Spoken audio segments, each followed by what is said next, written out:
He was the last brother standing, the voice that carried the Bee Gees through decades of fame, love, and loss. But behind Barry Gibb's timeless smile lies a story far more painful than anyone imagined. At 80, the legend who gave the world unforgettable music now faces a reality that breaks even the strongest hearts. What he's been quietly enduring will leave you speechless.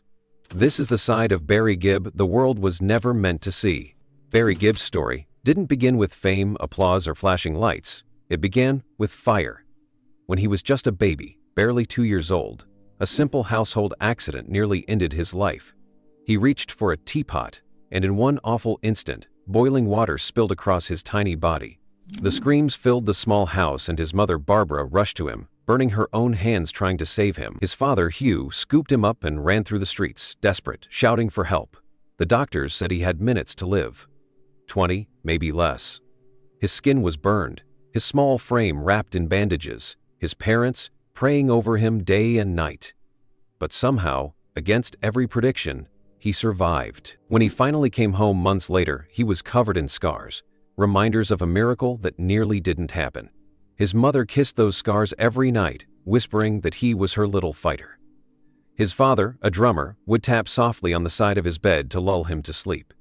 Those moments of pain became the foundation of something powerful inside him, the instinct to survive. Even as a boy, Barry carried the look of someone who had seen death and turned away from it. Life after that wasn't easy. The Gibb family was poor. Hugh played drums in small clubs, bringing home barely enough to feed everyone, while Barbara tried to hold the family together. Their home was filled with love, but haunted by struggle. They moved often, chasing cheaper rent and better luck, but luck rarely followed. Still, the one constant was music. Barry's father filled the tiny rooms with rhythm, and soon Barry began humming along, his voice soft and curious. That voice became his escape. When life was uncertain, when hunger or fear crept in, he sang. Music became the only thing that didn't hurt. Robin and Maurice, the twins, joined in, and together they discovered something magical. When their voices blended, the world seemed to stop spinning so fast. Barry didn't know it then, but he was already turning pain into art.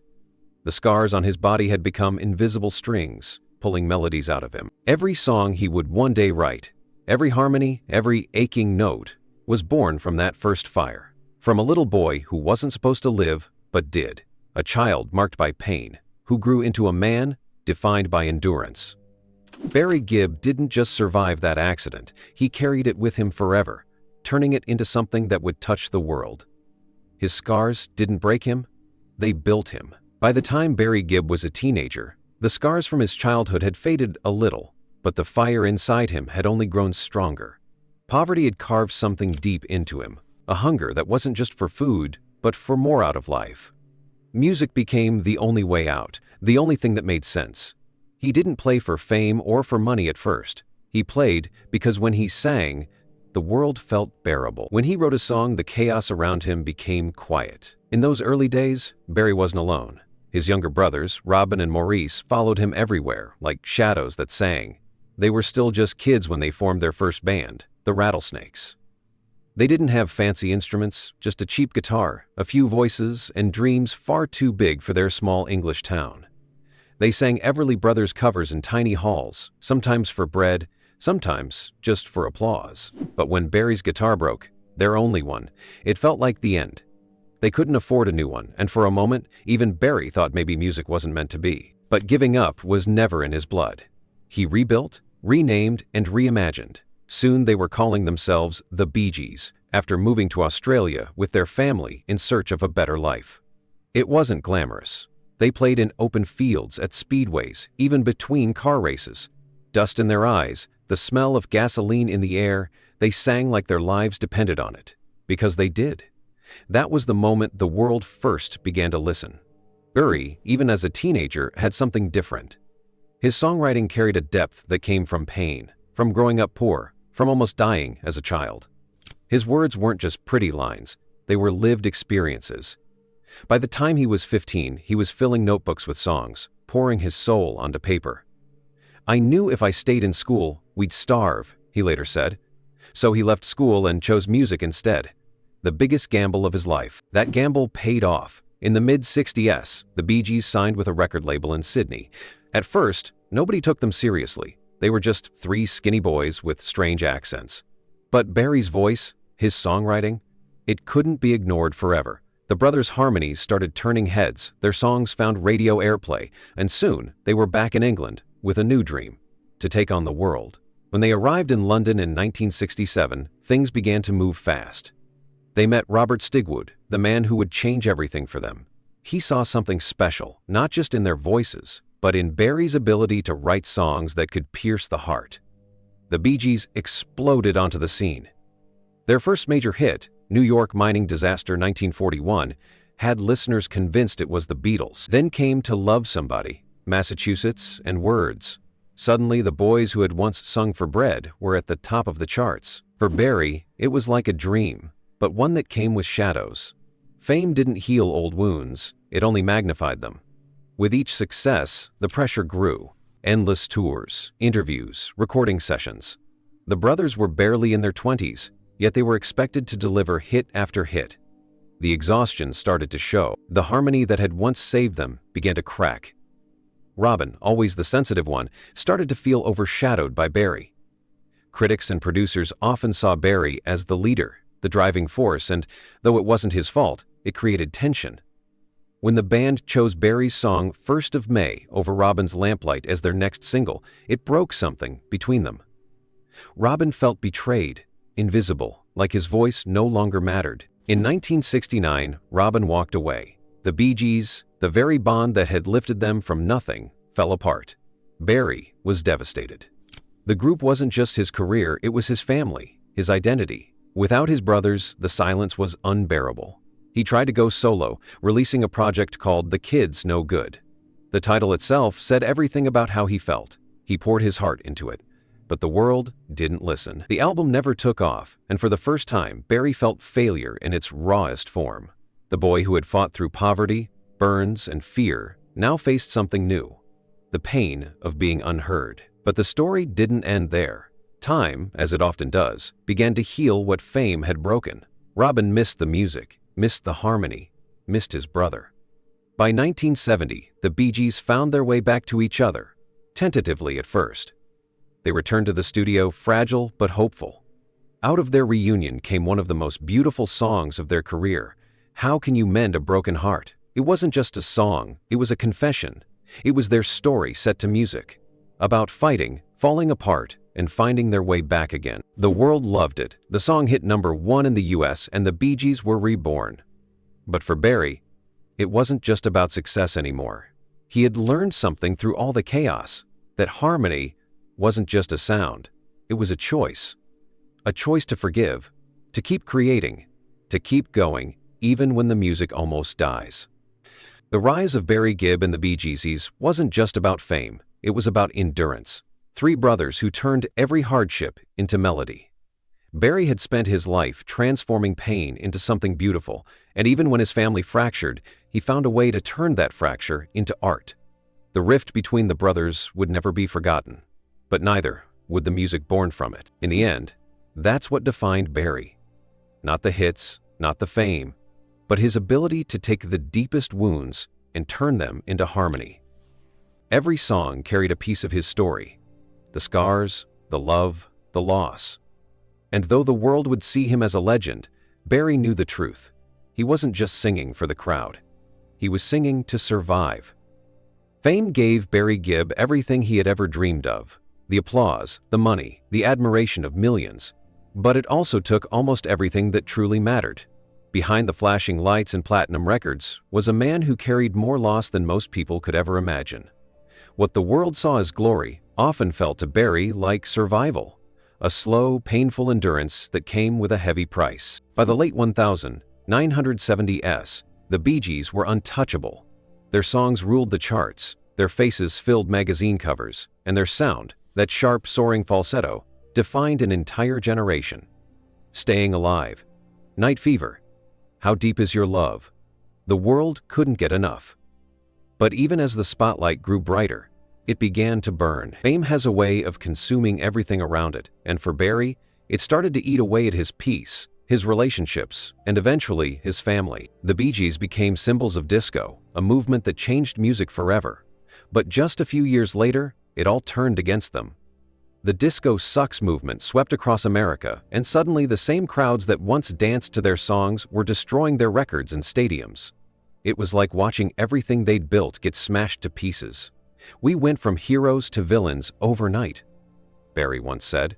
The same falsetto that had lifted him to stardom was now being mocked in parodies. For a man who had built his life on music, it was devastating. Still, Barry kept going. He wrote songs for other artists: Dolly Parton, Barbra Streisand, Diana Ross. The hits kept coming, but the joy was gone. Each success felt hollow. The applause had become noise, the fame a burden. He was still on top of the world, but he felt utterly alone. And then, tragedy came for real. The first loss that shattered everything was the death of his youngest brother, Andy. Andy had been more than a brother. He was like a son to Barry. He'd been the baby of the family, a sweet boy with the same gift for music. Barry had helped him rise to fame, producing his songs and guiding his career. But fame hit Andy too fast and too hard. He was only a teenager when the world started calling his name, and he didn't have the armor Barry had built over years of struggle.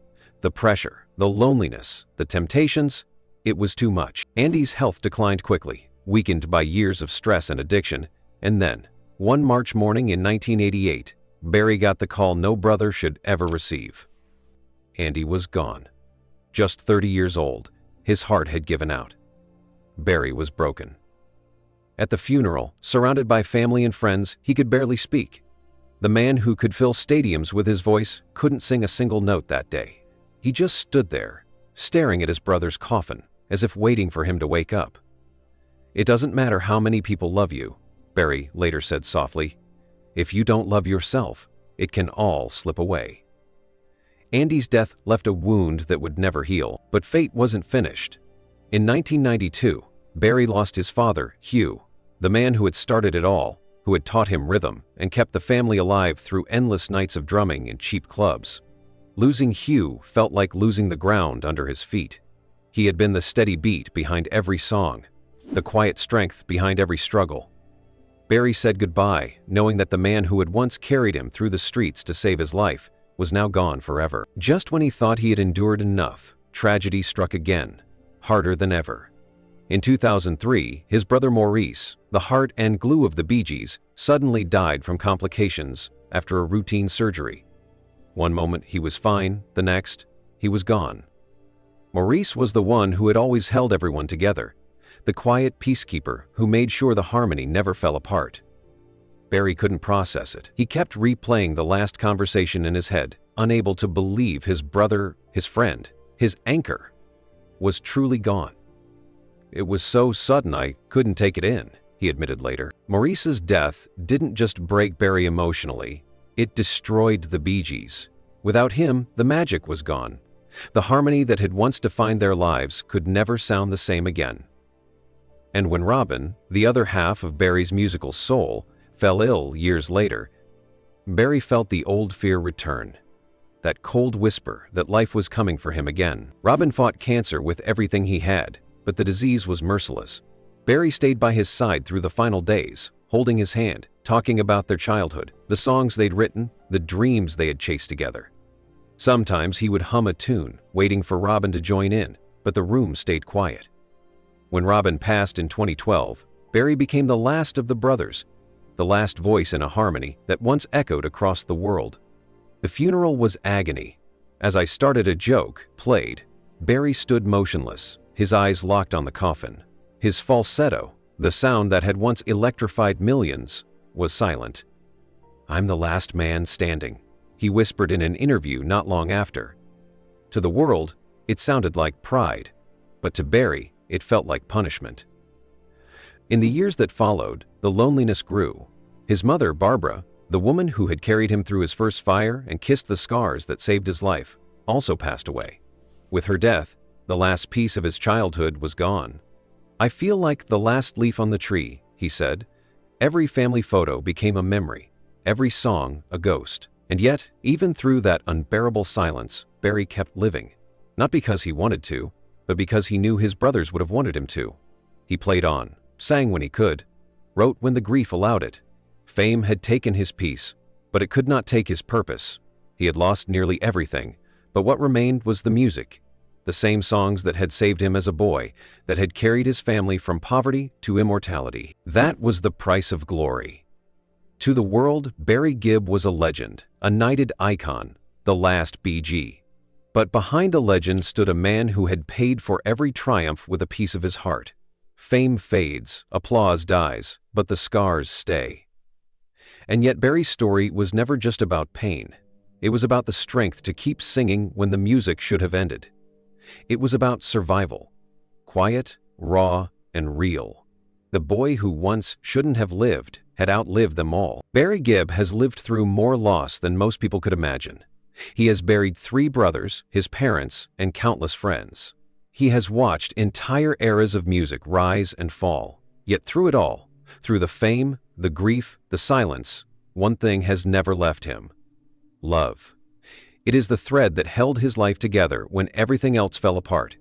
It's what carried him through the darkness and became the heart of his legacy. In the beginning, Barry thought his legacy would be his music. The songs, the records, the applause, that was what he believed would last. But as the years passed and the lights faded, he realized it wasn't the sound of his falsetto that would echo forever. It was the love he gave and received. The love of his brothers, his wife, his children, and the millions of people who found comfort in his songs. Love, he discovered, was what truly outlived the pain. After Robin's death in 2012, Barry found himself in a kind of silence he had never known. For the first time in his life, there was no harmony beside him, no voice to meet his. He was the last man standing, a phrase that both haunted and defined him. Nights in Miami became quieter. He would walk through the house, past guitars hanging on the walls, past the gold records and photos of his brothers laughing, and the weight of it all would sink in. Each picture told a story that had ended too soon. But then he'd hear laughter, the sound of his grandchildren running through the halls, chasing one another, their voices filling the air. That's when he'd remember that not everything was gone. Life, even after so much death, had a way of continuing.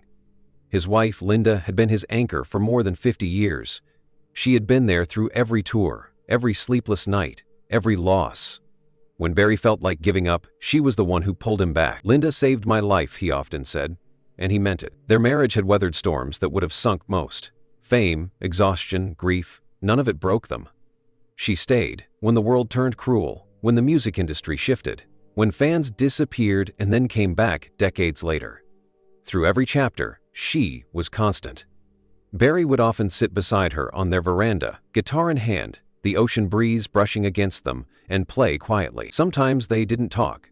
They didn't need to. After half a century together, silence between them wasn't emptiness. It was peace. Their children grew up watching that love. Stephen followed in his father's footsteps, touring with Barry and helping him keep the family's music alive. Ashley and Travis found their own paths in the creative world, while Alexandra and Michael carried the warmth of their father's gentle side. To Barry, they weren't just his children. They were his second chance at harmony. The home he built with Linda was filled with the laughter and security that his own childhood never had. That, more than anything, was what he saw as his true success. In his later years, Barry found comfort in giving back. He supported charities quietly, funding medical research and disaster relief, often in memory of Andy or Maurice. He didn't seek publicity. He didn't need it. He had already been seen enough for one lifetime. What he wanted now was meaning. The music industry still called him a legend, but Barry knew legends fade. What lasts is kindness, and he wanted to leave behind more of that than applause. Such as Barry's approach, he couldn't care less about his success, seeing to it that it lasted longer and fewer teams. Even as his body began to slow, arthritis creeping into his hands, pain twisting through his joints, he never stopped writing. The songs came slower, softer, but they still came. "Music is therapy," he said once. "It keeps me alive." Sometimes, late at night, he would return to his studio, turn on the lights, and play a few chords that reminded him of his brothers. He would imagine their voices rising beside his. Robin's gentle tremor, Maurice's steady warmth, Andy's youthful sparkle. And for a few minutes, they were together again. That's what love does. It bends time. It lets you hold on to what the world has already taken. For Barry, every song he sings now carries ghosts. But they are not painful ghosts. They are reminders of the beauty he was lucky enough to have known. When fans approach him, sometimes crying, telling him that a Bee Gees song helped them through a heartbreak or the loss of someone they loved, Barry always says the same thing. That's why we did it. Because for him, music was never just about fame. It was about connection, about reaching the places words alone couldn't touch. Today, Barry lives quietly in Miami with Linda. His house is peaceful, surrounded by palm trees and sunlight. It's a far cry from the chaos of tour buses and screaming fans. He takes morning walks by the water, spends afternoons with his grandchildren, and watches the waves roll in. The world still calls him Sir Barry Gibb.